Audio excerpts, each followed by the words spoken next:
Bon, et ben ça y est, on est quasi en guerre. D'ailleurs, Macron va nous envoyer un kit de survie en cas d'attaque nucléaire. Ah bah ça se voit qu'il a jamais fait la guerre, Macron. Hein. Nous, ça fait des années qu'on a mis au point des stratégies et qu'on est au taquet grâce à des jeux vidéo comme Counter-Strike ou Halo. Lui, il propose encore de nous envoyer la notice. Hein. Et puis alors, v'là la gueule de la notice. Hein. J'ai lu le bordel, je m'attendais à un tuto ou un plan pour aller dans un bunker sécurisé. Non, non, non. En cas de bombe nucléaire, il faut fermer les fenêtres. Pour ceux qui n'ont pas le double vitrage, pensez à bien fermer les volets, on sait jamais. Hein. Ah bah j'espère que Poutine n'a pas prévu de nous attaquer en juillet-août, hein, parce que va passer un été entier à Marseille avec les fenêtres fermées, tu vas voir. Tu meurs avant que l'ogive touche le sol.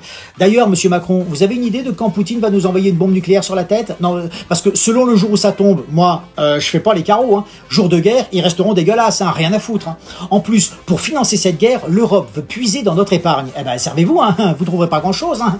Moi, vous allez récupérer que des agios, hein, je m'en fous, ça m'arrange presque. Ah, c'est incroyable, hein. L'Europe va augmenter les salaires de ses fonctionnaires pour la 7e fois. Ah bah, il faut plus du tout qu'il y ait de pognon, hein, pour qu'on puisse payer, nous, leur guerre. On n'a plus d'oseille, mais Macron, il veut qu'on finance nous-mêmes la guerre qu'il prépare, et donc la bombe qu'on va prendre sur la gueule. Ah bah, j'espère qu'à ce rythme, pour l'occasion, Poutine va nous l'envoyer avec un petit paquet cadeau, hein, qu'on ait un peu l'impression que ce soit Noël avant l'heure. Hein. Ah bah, quitte à payer ma torgnole, moi je veux qu'elle soit joliment présentée. Hein. Mais moi, il me régale, le président. Hein. Je comprends qu'il remonte dans les sondages malgré tout. Hein. Chaque jour, je guette la dinguerie qu'il va sortir pour me faire rire. Et je dois dire qu'en ce moment, je suis rarement déçu. Hein. Tiens, bah, aujourd'hui, à l'heure où je fais cette vidéo, eh ben, véridique, il vient de souhaiter son anniversaire à un autiste de 18 ans sur Twitter. Le mec est à 2 doigts de faire péter le monde, mais non, il se croit au Club Dorothée avec le nom qui défile dans le générique. Eh ben, si j'étais salaud, je dirais que c'est logique, les autistes, c'est son électorat. Mais j'ai trop de respect pour les autistes. Putain, je pensais pas qu'on pouvait autant infantiliser un pays à ce point. Prochaine étape, il va faire du porte-à-porte pour nous torcher le cul et nous donner le biberon. Mais plus c'est gros, plus ça passe. Hein. Macron, c'est quand même le mec qui nous a expliqué que pour éviter d'attraper le Covid, il fallait boire son café debout et faire manger les grands-parents dans la cuisine. Dans le tome 2 du kit de survie, il va nous expliquer qu'il faut se munir d'un Opinel pour crever les chenilles des chars si jamais il se pointe dans Paris.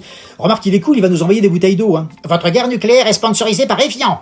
Bon, Macron, il nous infantilise parce que lui-même est considéré comme un enfant. Hein. Ah bah, Trump et Poutine, ils lui ont dit, écoute Emmanuel, tu es gentil, on va discuter entre adultes, toi, tu restes dans ta chambre. C'est dire la résonance qu'on a encore aujourd'hui. Hein. Bon, de toute façon, pour avoir une armée satisfaisante et des armes en nombre suffisant, et pour affronter la Russie, il va falloir au moins 5 ans. Hein. Poutine, il a le temps de nous désintégrer 132 fois. Hein. Bon, monsieur le président, parlons peu, parlons bien. Je vais aller faire les courses. Qu'est-ce que je fais? Je prends du produit pour laver les vitres ou pas?